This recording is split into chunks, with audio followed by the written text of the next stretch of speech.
বাংলাদেশের জেনারেল শিক্ষার যে কোনো মানুষের চাইতে সমাজ গঠনে এই ইসলামী শিক্ষার আলেমদের অবদান সবচাইতে বেশি। সমাজকে প্রমাণ করে দেখাতে হবে যে আলেমরাই সবকিছুতে নেতৃত্ব দিতে সক্ষম, তারাই সবকিছু করছে, তাদের নেতৃত্বেই দেশ পরিচালিত হবে ইনশাআল্লাহ। ভেঙে চুরে চুরমার করে দিতে হবে আমাদের সকল ঝঞ্ঝাল, বের হয়ে আসতে হবে ওই সকল জায়গা থেকে যেখান থেকে আপনাকে আঘাত করা হয়, ওই জায়গায় আমি থাকবো না। আমরা বের হয়ে এসে সমাজের সমস্ত সেক্টরে নেতৃত্ব দিব। এত ইমাম আছে, কারি আছে, এদের জন্য এত প্রতিষ্ঠান আছে, কিন্তু ইমাম কারি এত প্রতিষ্ঠান যেহেতু আছে, পাশাপাশি এমন কিছু মানুষ দরকার ইমাম কারি হয়ে যেন সংসদে ঢুকতে পারে। আমরা ডিসি বানাবো, আমরা এসপি বানাবো, আমরা সচিব বানাবো, আমরা এমপি বানাবো, আমরা মন্ত্রী বানাবো, আমরা আলেমও বানাবো। যেদিন সাইদির জানাজায় চরমনাইর পীরের মুরিদরা যায় আর বামদের কষ্ট হয়, আর যেদিন চরমনাইর মাহফিলে জামাতের আমির যায় সেদিন অন্য লোকের কষ্ট হয়, তখনই বুঝবেন আপনারা ঐক্যবদ্ধ হইতে পারছেন। কারণ ঐক্য হইবেন, কারো কষ্ট লাগবে না, বুঝতে হবে এই ঐক্য হয় নাই। আমাদের এই গোলটেবিল বৈঠকের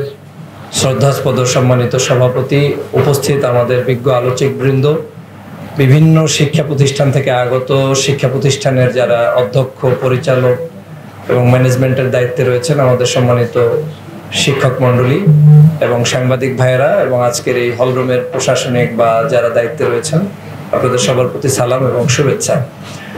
আমি কয়েকটি কথা বলতে চাই যে আজকের মূল জায়গাটা যেটা, সেটা হচ্ছে আপনারা একটা গতানুগতিক ধারাকে ভেঙে এই যে আলোচনার গোলটেবিল করতে পেরেছেন, এটা হচ্ছে প্রথম সফলতা বাংলাদেশ শিশু শিক্ষা উন্নয়ন সংস্থার।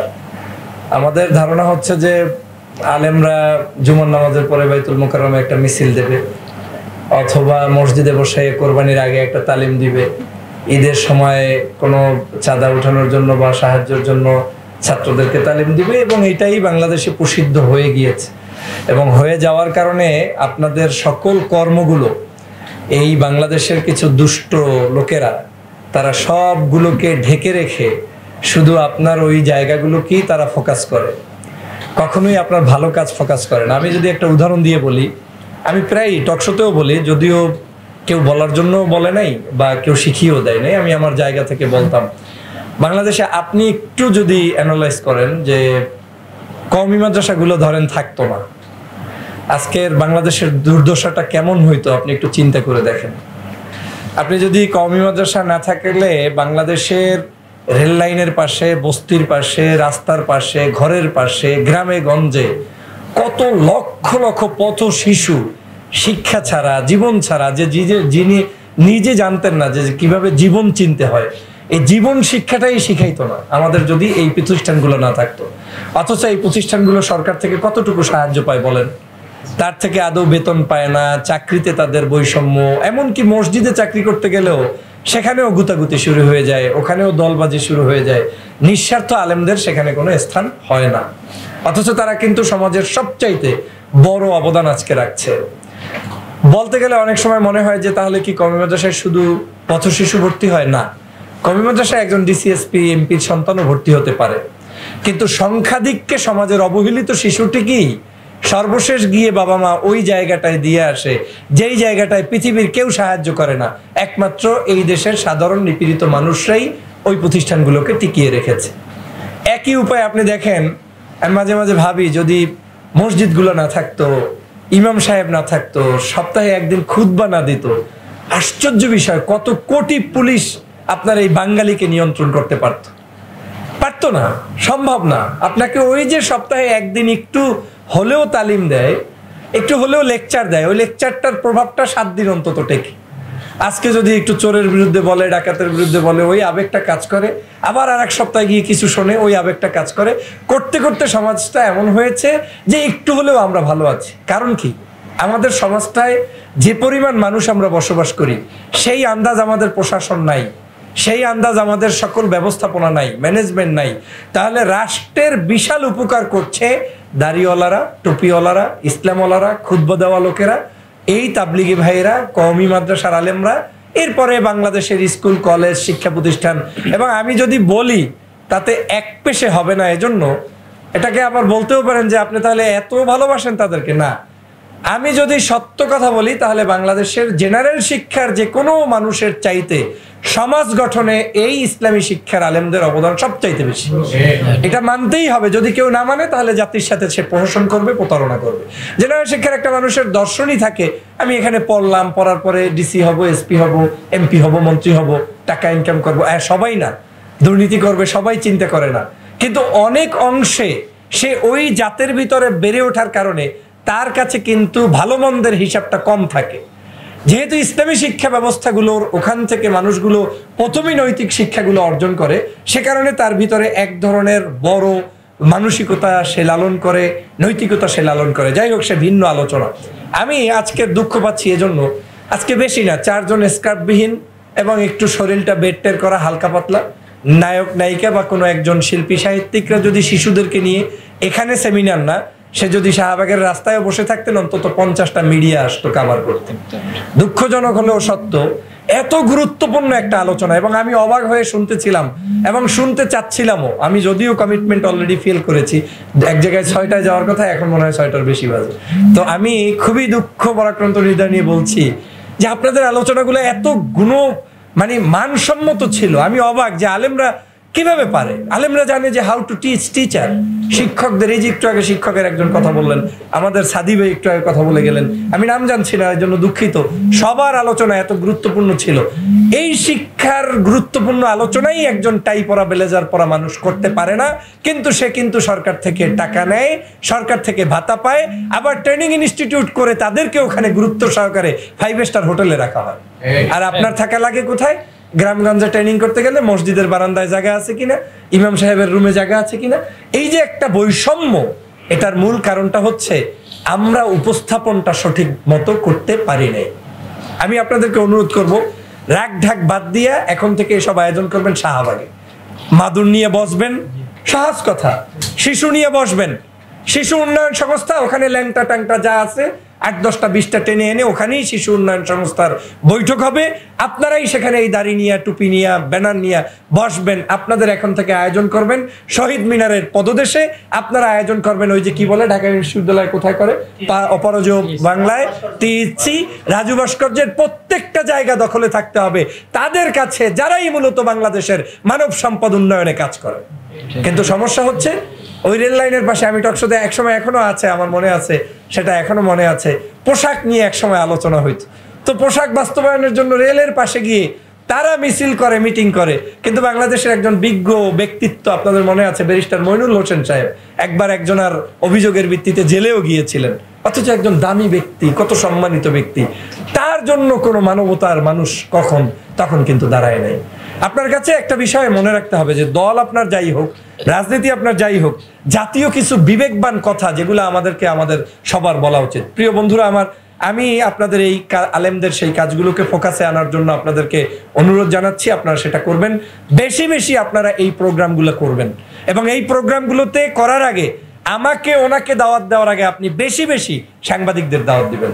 আমি জানি না আপনারা দিতে পেরেছেন কিনা, গিয়ে প্রয়োজনে 1 দিন না 5 দিন দিবেন।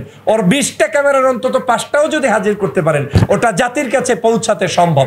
আমি অনেক সময় অনেক ওই সভা সমাবেশে যাই না, অনেকে বলে যে ভাই যান না কেন, গেলে তো একটু সবাই সম্মান করে, বক্তৃতা দেয়। আমি বলি ওখানে একটা বক্তব্য দেবে, লোক শুনবে 5000। আমি বাসায় বসে যদি আমার এখন এই মুহূর্তে একটা এমার্জেন্সি লাইভ করে দিই, এটা 2 মিলিয়ন 5 মিলিয়ন লোক শুনবে। আমার ফোকাস হওয়া জরুরি না, আমার মেসেজটা যাওয়া জরুরি। তা আপনাদের প্রতি অনুরোধ থাকবে, আপনারা সেই মেসেজটা যেন দিতে পারেন। প্রয়োজনে এত টুপিওয়ালা লোক থাকবে না সেখানে, এতে মন খারাপের কিছু নাই। কিছু কিছু জায়গায় করতে হবে, এই জায়গাগুলোতে আপনি সেখানে প্রয়োজনে আপনাদের লোক থাকবে 3 জন, কিন্তু টুপি ছাড়া লোক থাকবে 5 জন। সমাজকে প্রমাণ করে দেখাতে হবে যে আলেমরাই সবকিছুতে নেতৃত্ব দিতে সক্ষম, তারাই সবকিছু করছে, তাদের নেতৃত্বেই দেশ পরিচালিত হবে ইনশাআল্লাহ। এরপরে আপনাদেরকে একটা বিষয় জানাতে যাই যে পত্রপত্রিকা আমাদের লেখালেখি করতে হবে। আপনারা কি আদৌ, আমি তো কয়েকটা প্রোগ্রামে যাওয়ার কারণে আমি নিজেও অবাক হয়েছি, আমার ভিতরে সেই জ্ঞানের শূন্যতা ছিল। ক্যাডেট মাদ্রাসাগুলো চালাচ্ছে আলেমরা, অবাক।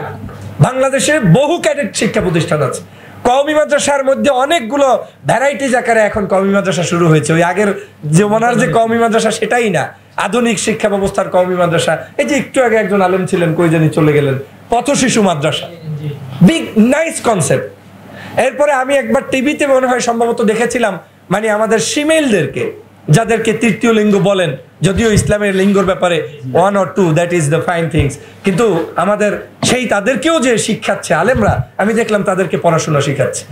ভেঙে চুরে চুরমার করে দিতে হবে আমাদের সকল ঝঞ্ঝাল, বের হয়ে আসতে হবে ওই সকল জায়গা থেকে যেখান থেকে আপনাকে আঘাত করা হয়, ওই জায়গায় আমি থাকবো না। আমরা বের হয়ে এসে সমাজের সমস্ত সেক্টরে নেতৃত্ব দিব। আজকে ভালো লাগছে ইনসাফকে, ইনসাফের কই দায়িত্বশীলকে উনি আছেন, এরপরে কে আছেন, এই যে দুইজন, কংগ্রেচুলেশন, ক্লাব ফর দেম। এই যে মানুষগুলো এসেছেন, মিডিয়া, তারা দাড়ি রেখে টুপি রেখে মিডিয়া নিয়ে এসেছেন, আপনার পাশে ওই ইনসাফই আছে, আর কেউ নাই। তাহলে আমাদেরকে এরকম করে মিডিয়া তৈরি করতে হবে যে এই মিডিয়াগুলো আপনাদেরকে ফোকাস করবে। এরপরে আমাদের সমস্ত জায়গার কার্যক্রমগুলোর ভিতরে, শিক্ষার ভিতরে আমি বিশ্বাস করি আপনাদের সিলেবাস অত্যন্ত গুরুত্বপূর্ণ সিলেবাস আপনারা পড়ান। আমার তো মনে হয় বাংলাদেশের জেনারেল শিক্ষার পাশাপাশি ইংলিশ শিক্ষা, আরবি শিক্ষা, এগুলো শিখতে হলে মাদ্রাসাই সম্ভব। এখন শিশুদেরকে নিয়ে যেহেতু আপনারা কথা বলছেন, আপনারা এই শিশু অধিকারের জন্য প্রয়োজনে আমি আপনার কাছে অনুরোধ জানাবো, আপনারা ওই বস্তিতে চলে যাবেন, রেল লাইনের পাশে চলে যাবেন, এই ব্যানারটা নিয়ে চলে যাবেন এবং আপনারাই যাবেন। আপনারা গিয়ে গিয়ে তাদেরকে আলাদা কোনো ডাইসে শেখানো যায় কিনা সেটার ব্যবস্থা করবেন। দেখেন আমাদের ব্রাহ্মমান শিশু শিক্ষা আলহামদুলিল্লাহ বিভিন্ন রেল লাইনের পাশে, আলহামদুলিল্লাহ, মানে আমাদের এটা কিন্তু আছে অলরেডি, তার মানে এটা ফোকাসে নাই, আনতে হবে। এরপরে আমাদেরকে দেখেন মক্তব আছে আমাদের সারা বাংলাদেশে একটা, আমি নিজেই মক্তবের শিক্ষার্থী, আমার এখনো মনে আছে সম্ভবত আয়াতুল কুরসি, তারপরে সূরা ইয়াসিন, এই জাতীয় জিনিস, এবং আমি ব্যত্রাঘাতও খেয়েছি, মারও খেয়েছি, ছোটবেলা দুষ্টও ছিলাম, তো সেই জায়গা থেকে পড়তে মন চাইতো না, পড়তাম না, কিন্তু মক্তবে যাইতাম না এরকম মানুষের সংখ্যা বাংলাদেশে আমার মনে হয় এখানে যারা আছে কেউ মক্তব ছাড়া নাই। অতএব এই মক্তব শিক্ষাটাকেও, মক্তবই মূলত আসলে শিশু শিক্ষা, এই যে আজকের শিশুদের নিয়ে আলোচনা করছি, এই মক্তবের জায়গাটাকে আরো স্মার্টলি কিভাবে হ্যান্ডেল করা যায় সেই দিকে আপনারা মনোযোগ দিবেন। আজকের এই আয়োজনের জন্য, আমাকে দাওয়াত দেওয়ার জন্য আপনাদের সবার প্রতি কৃতজ্ঞতা। কখনো যদি আমার মতো ক্ষুদ্র মানুষকে আপনাদের এই সংস্থার কাজে, বিশেষ করে যে কোনো ধরনের আমার জবান থেকে যেটা ফ্রি সার্ভিস দিতে পারবো, আমি তো আর অর্থ সম্পদ নাই, দিতে পারবো না। আওয়ামী লীগের নির্যাতনে প্রায় 6-7 বছর দেশেই আসতে পারি নাই, অর্থ নাই, বাড়ি নেই, গাড়ি নেই, কিচ্ছু নাই, ওই অর্থে নাই আর কি, কিছু তো আছে যেগুলো দিয়ে চলতে হয়। তো সেই জায়গা থেকে আপনাদের জন্য অন্তত ভোকাল দিয়ে চেষ্টা করব এবং ন্যায়সঙ্গত যে কোনো দাবির পক্ষে আমি আপনাদের সাথে আছি, থাকবো। আপনারা ঐক্যবদ্ধ থাকবেন এবং একে অপরকে উঠিয়ে নেওয়ার চেষ্টা করবেন। আর শেষ একটা দাবি হচ্ছে, সবকিছুতে ইসলামাইজেশন করে প্রতিষ্ঠিত করার মানসিকতা বাদ দিতে হবে। এটা বললে অনেকের মনে হইতে পারে কারণ ইসলাম কি আমি কায়েম, হ্যাঁ, ইসলাম কায়েমের জন্যই এটা করতে হবে, ইসলাম কায়েমের পদ্ধতির জন্যই এটাকে করতে হবে, যে সামনে আপনার এমন একটা জিনিস থাকবে ভিতরে সব, একটু আগে একজনে আলোচনায় বলেছিলেন যে আলোচনার ভিতরে, বইয়ের ভিতরে, সিলেবাসের মধ্যে এরকম একটা থাকবে। আমার একটা প্ল্যান আছে ইনশাল্লাহ, আল্লাহ যদি কবুল করে, বাংলাদেশে আমি একটা লিডারশিপ স্কুল কলেজ কনসেপ্টে প্রতিষ্ঠান করব, কিন্তু ওখানে ভর্তি হলে লোকটা আপনার মতোই নামাজি হবে, ইসলামিক হবে, কিন্তু তার থিমটা হবে সে ইমাম হবে না, থিমটা হবে সে কারি হবে না, থিমটা হবে সে প্রাইম মিনিস্টার হবে, মেম্বার অফ পার্লামেন্ট হবে। আরে ভাই, এত ইমাম আছে, কারি আছে, এদের জন্য এত প্রতিষ্ঠান আছে, কিন্তু ইমাম কারি এত প্রতিষ্ঠান যেহেতু আছে, পাশাপাশি এমন কিছু মানুষ দরকার ইমাম কারি হয়ে যেন সংসদে ঢুকতে পারে, সে যেন নামাজ দ্বারায় মানে ইমামতের সাথে পড়াইতে পারে সহি শুদ্ধভাবে ওই সংসদে। আপনারা কি চান না যে সংসদে আমাদের ছাত্ররা যাক? একটু মন থেকে বলেন, আপনারা চান না? তাহলে ওয়াজের মধ্যে আপনাদের এই কথাগুলো সবার আগে বলতে হবে, আমাদের ওয়াজের মধ্যেই, আলোচনার মধ্যেই আনতে হবে। শব্দ চয়নের মধ্যে আমরা যখন ঢুকাই না, তখন ওরা সাহস পেয়ে যায় যে উনি তো এদিকে আসতেই চায় না, উনি চায় ইমাম বানাইবে, আলেম বানাইবে। আরে ভাই, আলেম বানাবো, আলেম তো মূল ওই ব্যক্তি যে ব্যক্তির এলেমের উপরে নির্ভর করে রাষ্ট্র চলবে, অর্থাৎ সেরকম আলেম কি আমরা চাই না? এখন থেকে ওয়াজের মধ্যে বলবেন আপনারা, আমরা ডিসি বানাবো, আমরা এসপি বানাবো, আমরা সচিব বানাবো, আমরা এমপি বানাবো, আমরা মন্ত্রী বানাবো, আমরা আলেমও বানাবো। আলেম should be part of this, not everything শুধু আলেমই থাকবে। তাহলে এই সমাজের মুচিওয়ালা সে তো আলেম না, রিক্সাওয়ালা সে তো আলেম না, এই সমাজের বিক্রেতা সে তো আলেম না, ব্যবসায়ী অনেকে আলেম না, কিন্তু আলেমের জ্ঞান তার ভিতরে ঢুকিয়ে দেওয়ার চেষ্টা করব। এবং আমরা যখন এগুলো বলা শুরু করব, দেখবেন বামপন্থী নাস্তিকদের শরীরে একটু পিরপির করা শুরু করবে, আর ওইটা যেদিন করবে বুঝবে আপনি সাকসেস। যেদিনই আপনাকে নিয়ে সমালোচনা হবে, এই সমালোচনা one of the big marketing policy, আপনাকে নিয়ে আলোচনা হলেই বুঝবেন আপনি সাকসেস হয়ে গেছেন। সেজন্য আমি ওই কয়েকদিন আগে কোন আইএমএ পরিষদে একটা অনুষ্ঠানে আলেমদেরকে বলতেছিলাম, আপনি তখন সফল যেদিন সাইদির জানাজায় চরমনায়ের পীরের মুরিদরা যায় আর বামদের কষ্ট হয়, আর যেদিন চরমনায়ের মাহফিলে জামাতের আমির যায় সেদিন অন্য লোকের কষ্ট হয়, তখনই বুঝবেন আপনারা ঐক্যবদ্ধ হইতে পারছেন। কারণ ঐক্য হইবেন, কারো কষ্ট লাগবে না, বুঝতে হবে এই ঐক্য হয় নাই। ওই মুখে মুখে ঐক্য বলে কোনো লাভ নেই। ঐক্য করতে হবে আমার বিপরীত, যেটা সমাজ চেনে, যে কওমির সাথে জামাতের মনে হয় সম্পর্ক নাই, আলিয়ার সাথে মনে হয় কওমির নাই, কিন্তু আমরা একসাথে বসতে পারছি, খাইতে পারছি, বিয়ে যাইতে পারছি, এক ইমামের পিছনে নামাজ পড়তে পারছি। এরকম একটা জিনিস যখন জাতি বুঝতে পারবে, তখনই মূলত আমার ঐক্যটা সফল হবে। আমি আপনাদের সবার প্রতি কৃতজ্ঞতা, একটু লম্বা সময় নিয়ে ফেলছি, আর বিদায় নেওয়ার জন্য আন্তরিকভাবে দুঃখিত। আবারও ইনশাআল্লাহ আপনাদের কোনো প্রোগ্রামে দেখা হবে। আপনাদের কাছ থেকেও ক্ষমা চাচ্ছি ভাই, আমি চলে যাব। আল্লাহ হাফেজ। আসসালামু আলাইকুম ওয়া রাহমাতুল্লাহি ওয়া বারাকাতুহু।